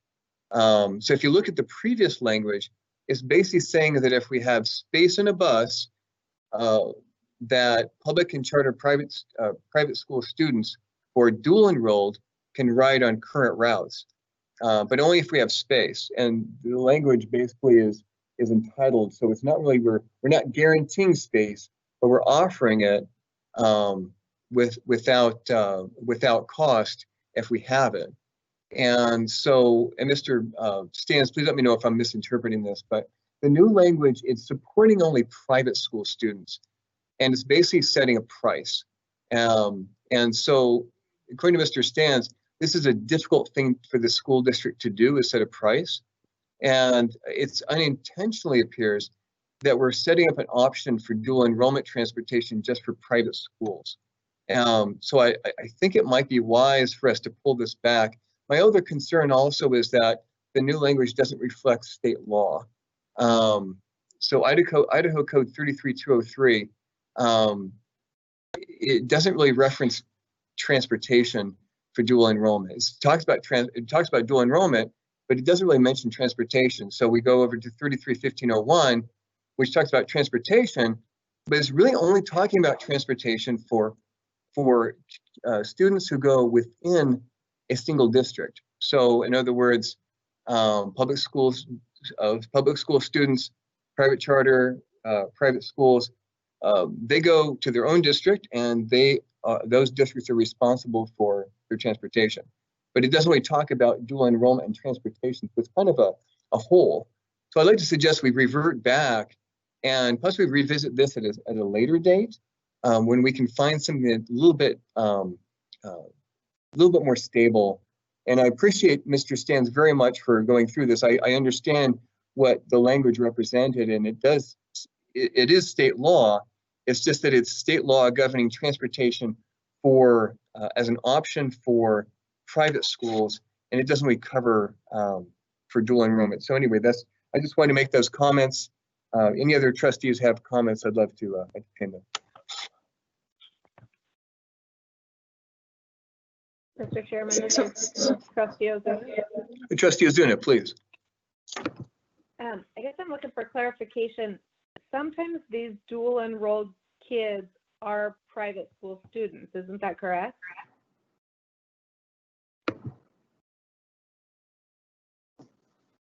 Yes.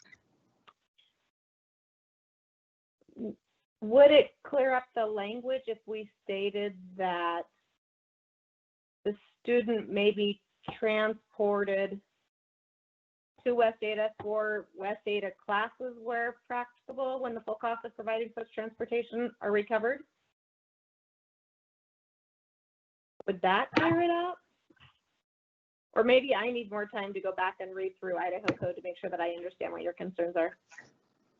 Yeah, my apologies. What I'm basically concerned about is that A, we're adding a cost, and B, we're not referencing.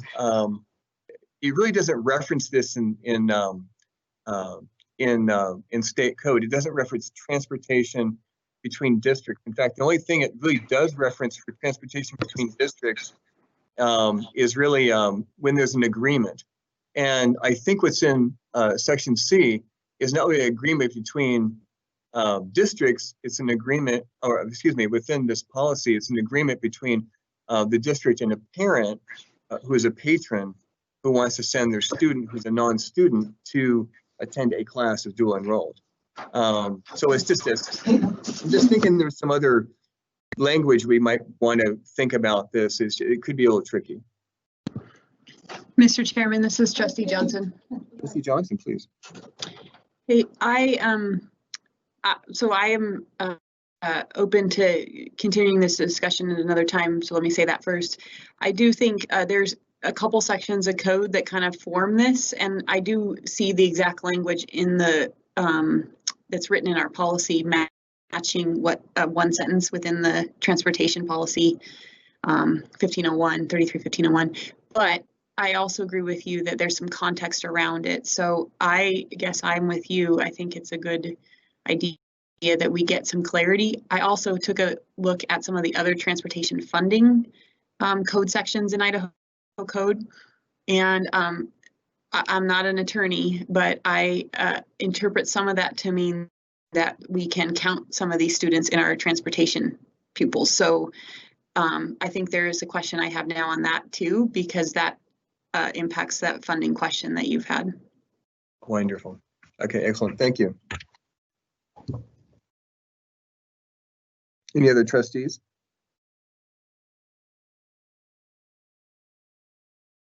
And Mr. Stans, I just want to be very clear. I apologize. I'm not trying to put you on the spot. So please don't feel that I am. I was a little bit concerned about some of the changes, and I just wanted to bring up my concerns. Thank you.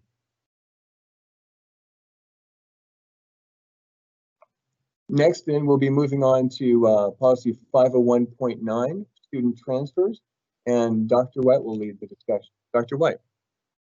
Good evening.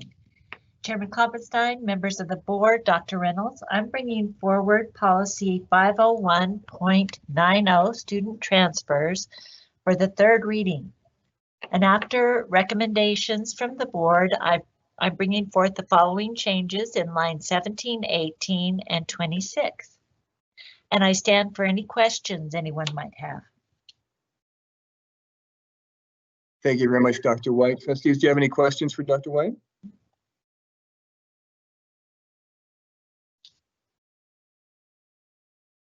Seeing none, then thank you very much, Dr. White. Appreciate it. Thank you. That brings us to policy 801.8, which is our policy on balanced budgets, and Mr. Gillen will present. Chairman and trustees, so this is policy 801.8. It's part of one of two policies that we typically, unfortunately, will adjust this time of year. The other one is 801.7 that talks about fund balance that we'll be bringing back as part of the budget approval process. But essentially, this policy just says that we would be choosing to suspend it based on the fact that we would not have a balanced budget, and that goes into that conversation of the deficit budgeting that we talked about as part of the budget presentation. And with that, I can answer any questions you have. Thank you very much, Mr. Gillen. Trustees, do you have any questions? Mr. Chairman, one question about parliamentary procedure. Yes, this is, do we need to override policy to move or make a special motion to put this up for a final vote because it is a first reading? We do on some occasions, and we have done in the past on this particular policy instead, because it's basically just one change, it's a year. And for this one, I do remember we've had it up for just one reading. It is usually our practice to have 3, but for this, because there's just one, that we're having it as one. If that's a concern for trustees, I'm sure we can extend this. Right. So it would seem to me that probably just as part of the motion that we would, move this up to a 3rd reading and then approve. Excellent. Thank you. Mr. Chairman, this is Trustee Johnson. Trustee Johnson, please. Jonathan, or maybe just kind of historically tell me when we have had to adjust this policy like this. Has it just been these 2 years, or because I might be just reading it too plain, but I'm not seeing how what we do in the future is, I mean, I guess I think we're tighter on our practice than we are in our policy, I guess is what I'm questioning. Chairman and trustees, so we have approved this, or we have had this policy up for approval like every year that I have been here, and so unfortunately, and so we do have a budget deficit with that, and so we feel like that as part of compliance with this policy, we would need to suspend it associated with the budget deficit. Our plan really was going into this year. I was actually quite excited before everything started that this might be the year we don't bring policy 801.8 and 801.7 back to the board. But unfortunately, due to some of the changes, we're back at approving it again with your approval, of course.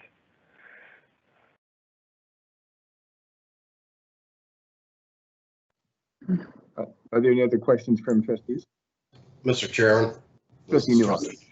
Yeah, just getting back to what Trustee Smiley was talking about. I don't see a need for any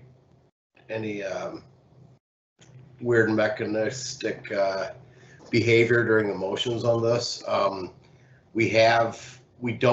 There's nothing, it's just been our practice to typically have 3 readings on a policy. But I can cite a number of cases over the last couple of years where we've just had 1 or we've just had 2, sometimes because they were timely, sometimes because the changes in the policy were,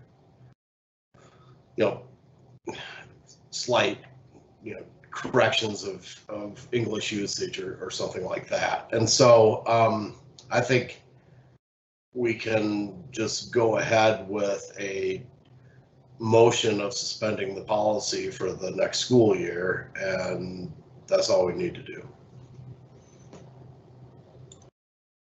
Okay, thank you very much.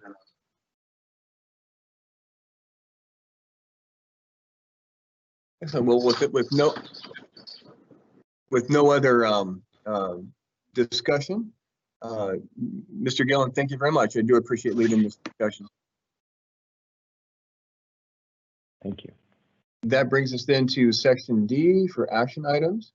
And the first item up for a motion would be the amended fiscal year 2019-2020 budget. Is there a motion?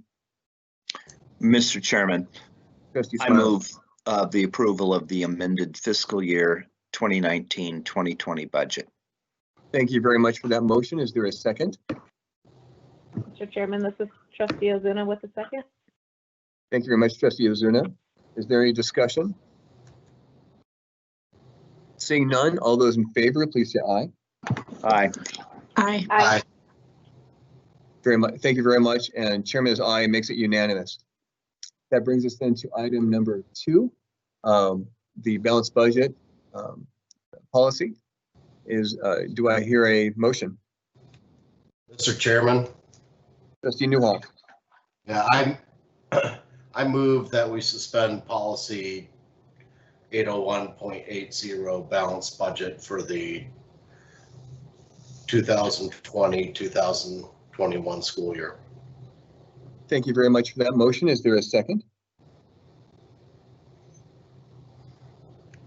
Second, this is Trustee Johnson.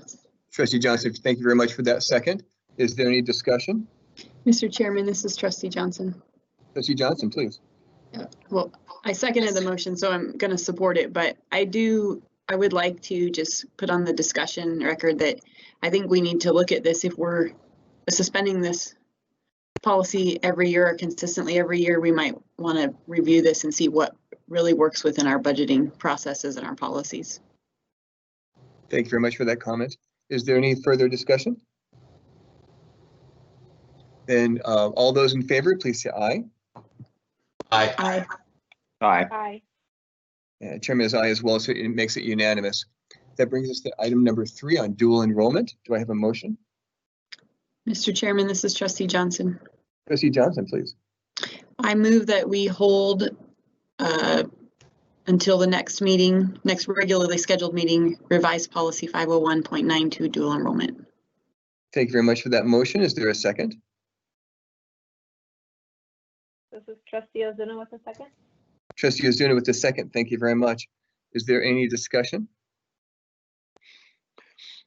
Mr. Chairman, Trustee Smiley. I'm happy with the language, but I will defer to the will of the other trustees. But I'm happy with going ahead and having a vote on it now. Thank you very much, Trustee Smiley. Is there any other discussion? Then that brings us to a vote. All those in favor, please say aye. Aye. Aye. Aye. Chairman is aye as well. It makes it 4. Is there any nays? Nay. Trustee Smiley with the no. That makes it 4-1. Thank you very much. And that then goes to item number 4, student transfers. Is there a motion? Mr. Chairman, this is Trustee Johnson. Trustee Johnson. I move that we adopt revised policy 501.90 student transfers. Thank you very much for that motion. Is there a second? Mr. Chairman, I second. Trustee Smiley with the second. Is there any discussion? Then all those in favor, please say aye. Aye. Aye. Aye. And Chairman is aye as well, makes it unanimous. Thank you very much. And that brings us then to board reports. So I'll start with Trustee Johnson. Thank you, Mr. Chairman.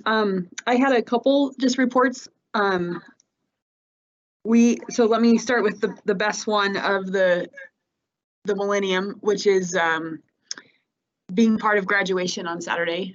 Was really kind of, for me, it's the first time. It's also for you all a different experience, but for me, it's my first time and my only experience. So, and one of the things that I really enjoyed about it was actually seeing the student with their parents or families. So you don't normally get to see that in such an individual way as we did on Saturday. And so I really appreciated that. I also got to spend 5 hours on stage with the principal from Mountain View High School, and of course physically distanced. We had a couple good laughs, and then I think the best one of the best parts of the day was handing a diploma to Mr. Heller, so a high school diploma. So it was good fun, and also a good way to end a very tough year. So that was it was really cool. The other kind of parts of my board report that I wanted to bring up is I have a meeting scheduled this Friday with some parent patrons who requested the meeting, and they represent parents in elementary school who are in different areas of the district, and I'm happy to have a trustee join me, another one if they would like to. But they've written a letter, and I think they've sent it to all of us, and they sent me a contact for a meeting, and it's really around the struggles that elementary students received this year with our remote learning around elementary education. I think all the board, the district office, as well as us got a letter on it. So I just wanted to make aware of that. And then I think the last piece of this is I've had some additional contact from patrons in my zone around the boundary line again. And Mr. Chairman, you and I've had this discussion offline between the two of us, but I wanted to just, for information for the rest of the board. there's still a big focus in my area around what we're going to do, and there are people on all sides of this discussion. And so I'm just kind of setting the stage for, I think we have talked, Mr. Chairman, about having something on the agenda in July. And I'm just looking forward to that discussion. I actually don't know exactly what I think at this point, but I do think it's clear that the patrons want us to talk about it. And so I appreciate having that on the agenda in the future. And that's it for me. Thank you very much for that board report. Appreciate it. And Trustee Ozuna, would you have a board report? Sure, just a really quick one for me. I wanted to give my heartfelt thank you to everybody that was part of graduation. I agree with Trustee Johnson. Was so unique and special this year, and I know all of the high schools took a slightly different approach to how they handled this. But I was at Rocky Mountain, and at Rocky Mountain, they actually allowed the student to pick who presented them with their diploma. So it might have been a parent or a sibling or a grandparent. In some cases, it was a teacher, but it was really special. The other thing that I really loved that was different this year was the expression of personality that we saw with the kids, with the way that they decorated their caps and some of the attire that they wore. And, you know, it was different. And so, you know, it should have been different. And it was just really wonderful. I had hundreds of thank yous, and kind of where they put me in the ceremony, I was able to talk to so many of the family members, and just hundreds of thank yous for what got put together. And so I just want to make sure and forward that along. That's all for me. Thank you very much. I appreciate that. Next is Trustee Newhoff. Trustee Newhoff?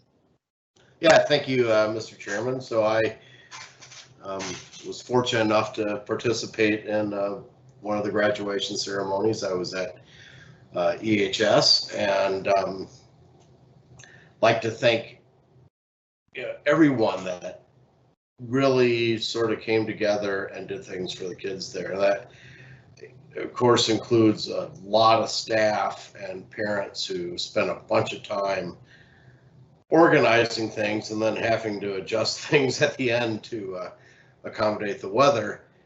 And a lot of people in the community that really reached out and did things, donated things in kind for it. The Eagle Fire Department was there with a big ladder truck with a giant flag hanging from it. So I'd like to thank all of them. Also, the governor showed up for a little bit at EHS for graduation. I'd like to thank him for showing his support, and especially to Jason Pierce, who's the mayor of Eagle, and Trevor Chadwick, who's the mayor of Star. They were there for all 5 hours of graduation, greeting families, walking into where the diplomas were going to be given out. And I thought that was a really nice gesture on their part.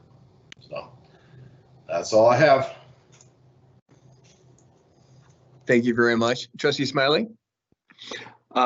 Thank you, Mr. Chairman. I have to report the same thing as my fellow trustees reported. Centennial's graduation. I've been at dozens of graduations, but I think the great thing, if we can find silver linings in the clouds, and my second graduation at Central Academy was definitely silver lining in the clouds, and the clouds opened up because Director Myers and me were sharing space under a single umbrella, which really wasn't big enough for either of us as the rain came pouring down. But they had a record number of students for the academy. They had 32 students, and they were lined up in cars, and it was quite the experience. And Mr. McNeil was an absolute champion. That he was just incredible in the way that ran. It was one of the funnest experiences I've had, standing out in the rain. And of course, at Centennial, same sort of thing. I think that that was that was pretty special. Another thing that would report is that Chairman Kloppenstein and I, and he might want to talk about this in his board report also, we did have a chance to meet with the mayor of Meridian, and it was a pretty positive thing. We have issues, we got work we have to do, but I think reaching out and the communication, and I think this is something that we really have to emphasize moving forward, is this whole issue of communication.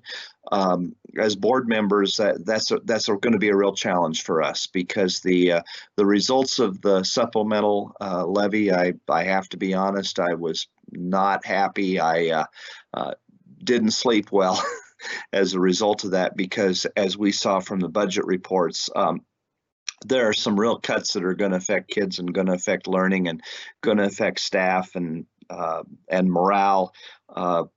I read the survey results that Mr. Exline shared with us today. We've got some digging we've got to do.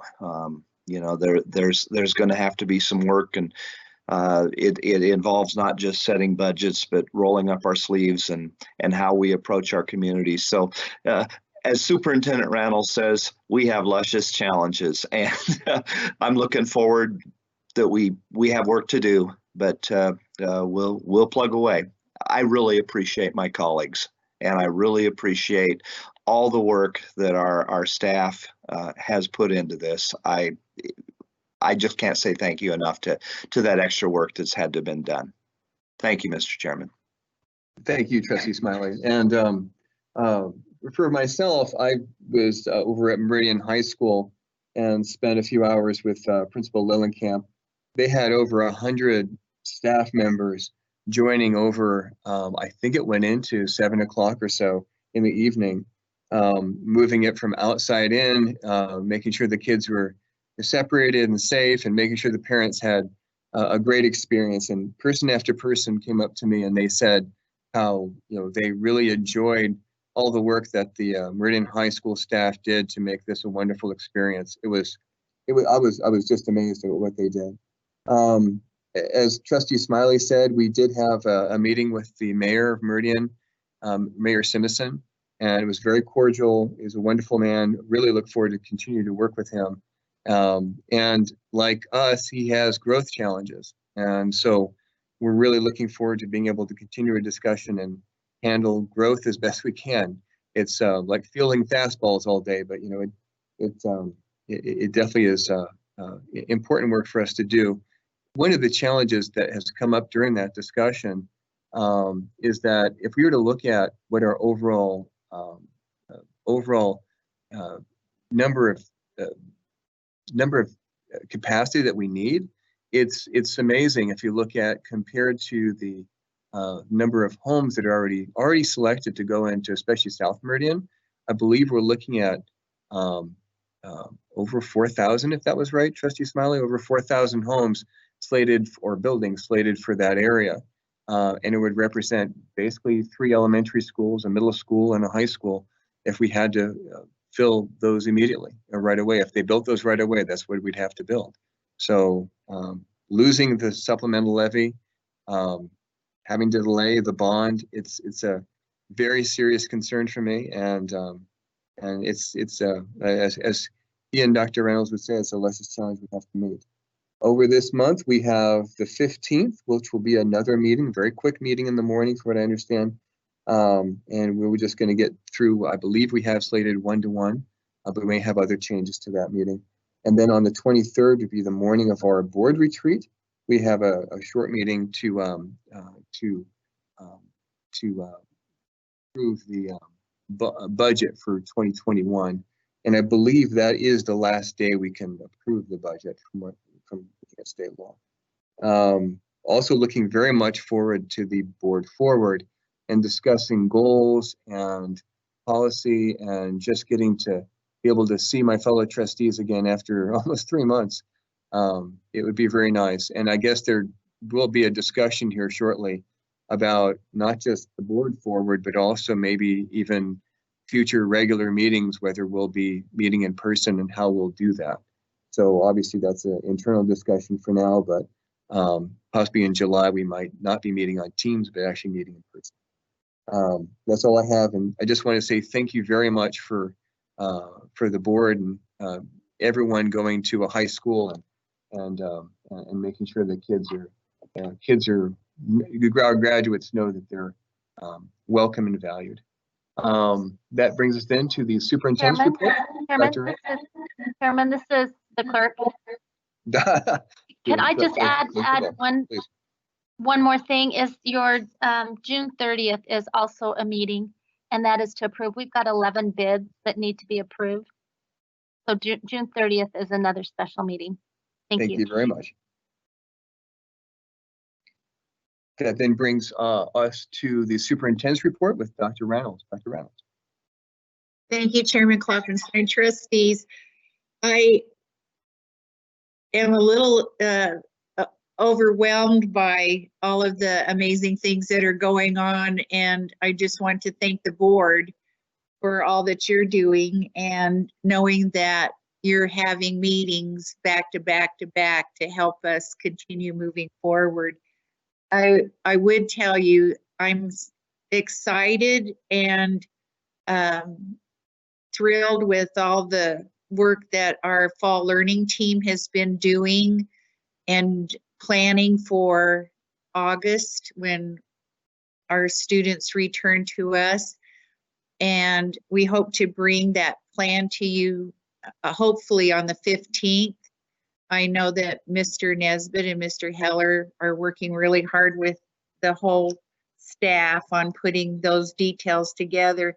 And just to give you an idea, the subcommittees as part of that team include technology with Mr. DeLashment, special populations with Ramona Lee and Denise Shumway, scheduling and registration with Stacy Lowe and Marcus Myers, personnel and FTE with Mr. Roberts, nutrition with Jessica Hill, assessment and accountability with Joe Kelly, counseling with Jean Bouchine and Don Tolan, curriculum instruction now under the leadership of Dustin Barrett, and talking about what teaching and learning will look like next fall and what are the options and possibilities that we can provide for our parents.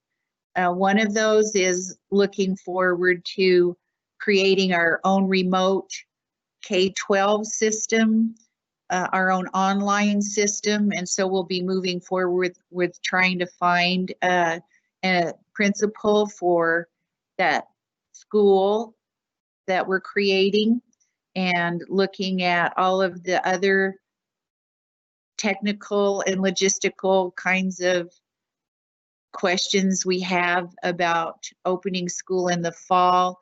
And of course, I know you all feel the same way. Our most fervent desire and prayer is that when school opens in the fall, that the buses will run, the doors will be open, and our children will be with us. But we also want to be realistic and be prepared for any circumstance that might come our way. So I just want to thank all of the staff members who are putting in a lot of time on this, as well as finishing up the school year and getting ready for the summer schools. And Dr. White is running those programs, and Mr. Myers is doing a pilot program at the elementary level that will help set the stage for how elementary education might look differently next year if we do have to go into a soft closure or a minimal closure. So I just wanted to make sure the board knew that those efforts were continuing, and I will make sure I send the minutes out from our most recent meeting. And as always, thank you for your support. Thank you very much, Dr. Reynolds. At this time, I'll accept a motion for adjournment. Mr. Chairman, so move. Trustee Smiley with the motion. Is there a second? Trustee Johnson with the second. Trustee Johnson, thank you very much. Is there any discussion? Seeing none, all those in favor, please say aye. Aye. And Chairman is aye as well, so it's unanimous. Have a great night, and thank you so much for your time, everyone.